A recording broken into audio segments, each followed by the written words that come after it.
Primeira leitura. Leitura da profecia de Malaquias, capítulo 3, versículo 1 ao 4. Assim diz o Senhor: Eis que envio o meu anjo, e ele há de preparar o caminho para mim. Logo chegará ao seu templo o dominador que tentais encontrar, e o anjo da aliança que desejais. Ei-lo que vem, diz o Senhor dos Exércitos. E quem poderá fazer-lhe frente no dia de sua chegada? E quem poderá resistir-lhe quando ele aparecer? Ele é como o fogo da forja e como a barrela dos lavadeiros, e estará a postos como para fazer derreter e purificar a prata. Assim ele purificará os filhos de Levi e os refinará como ouro e como prata, e eles poderão assim fazer oferendas justas ao Senhor. Será então aceitável ao Senhor a oblação de Judá e de Jerusalém, como nos primeiros tempos e nos anos antigos. Palavra do Senhor. Graças a Deus. Segunda leitura. Leitura da carta aos Hebreus, capítulo 2, versículo 14 ao 18. Irmãos, visto que os filhos têm em comum a carne e o sangue, também Jesus participou da mesma condição, para assim destruir, com a sua morte, aquele que tinha o poder da morte, isto é, o diabo, e libertar os que, por medo da morte, estavam a vida toda sujeitos à escravidão. Pois afinal não veio ocupar-se com os anjos, mas com a descendência de Abraão. Por isso devia fazer-se em tudo semelhante aos irmãos, para se tornar um sumo sacerdote misericordioso e digno de confiança nas coisas referentes a Deus, a fim de expiar os pecados do povo. Pois tendo ele próprio sofrido ao ser tentado, é capaz de socorrer os que agora sofrem a tentação. Palavra do Senhor. Graças a Deus.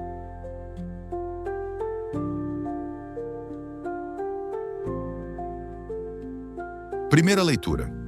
Nesta passagem, o profeta Malaquias anuncia a vinda do mensageiro de Deus, que preparará o caminho para o Senhor. Ele descreve esse mensageiro como alguém que trará purificação, como o fogo que refina o ouro e a prata.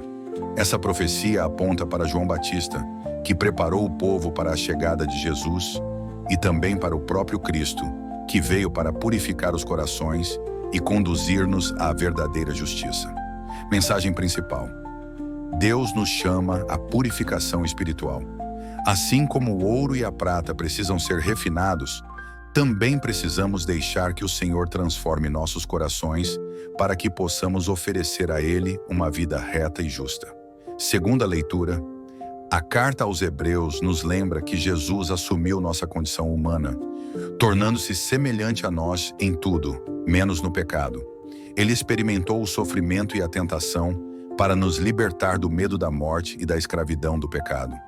Como sumo sacerdote misericordioso, ele intercede por nós diante de Deus e nos dá forças para superar nossas dificuldades. Mensagem principal. Jesus conhece nossas dores e fraquezas, porque passou por elas.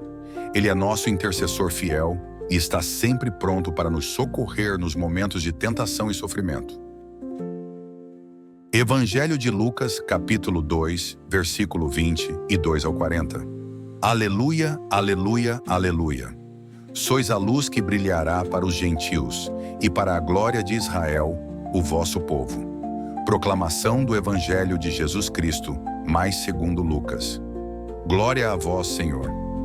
Quando se completaram os dias para a purificação da mãe e do filho, conforme a lei de Moisés, Maria e José levaram Jesus a Jerusalém, a fim de apresentá-lo ao Senhor.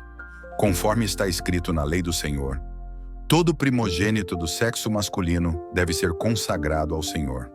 Foram também oferecer o sacrifício, um par de rolas ou 2 pombinhos, como está ordenado na lei do Senhor.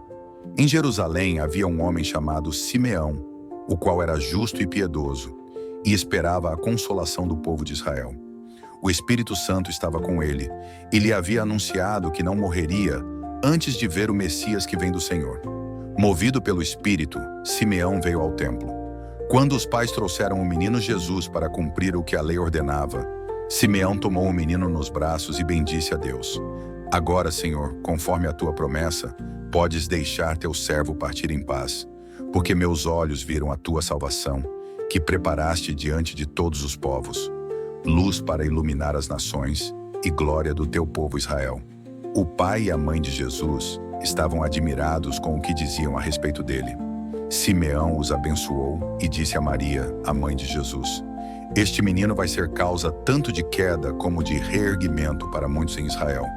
Ele será um sinal de contradição. Assim serão revelados os pensamentos de muitos corações. Quanto a ti, uma espada te traspassará a alma. Havia também uma profetisa, chamada Ana, filha de Fanuel, da tribo de Aser. Era de idade muito avançada. Quando jovem, tinha sido casada e vivera 7 anos com o marido. Depois ficara viúva e agora já estava com 84 anos.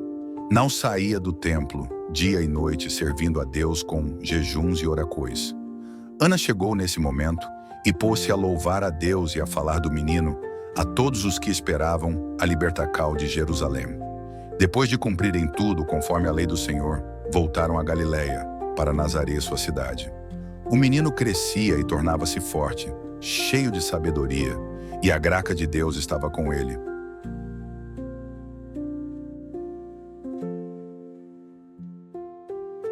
O Evangelho nos apresenta a apresentação de Jesus no templo por Maria e José, cumprindo a lei de Moisés. No templo, eles encontram Simeão, um homem justo e piedoso que esperava a vinda do Messias. Movido pelo Espírito Santo, ele reconhece Jesus como a luz para iluminar as nações e profetiza que ele será sinal de queda e reerguimento para muitos. Também encontramos Ana, a profetisa, que louva a Deus ao ver o menino e anuncia sua chegada a todos que aguardavam a redenção. Mensagem principal: Jesus é a luz que veio ao mundo para iluminar aqueles que andam nas trevas. A profecia de Simeão também nos lembra que seguir a Cristo pode trazer desafios e sofrimentos, mas a recompensa é a vida eterna. Reflexão do dia. Hoje somos chamados a refletir sobre a presença de Jesus em nossas vidas. Estamos permitindo que Ele nos purifique? Temos a confiança de que Ele caminha ao nosso lado, nos fortalecendo em nossas fraquezas? Que possamos, como Simeão e Ana, reconhecer a salvação que vem do Senhor e anunciar essa boa notícia ao mundo. Que essa palavra fortaleça sua fé e ilumine seu caminho.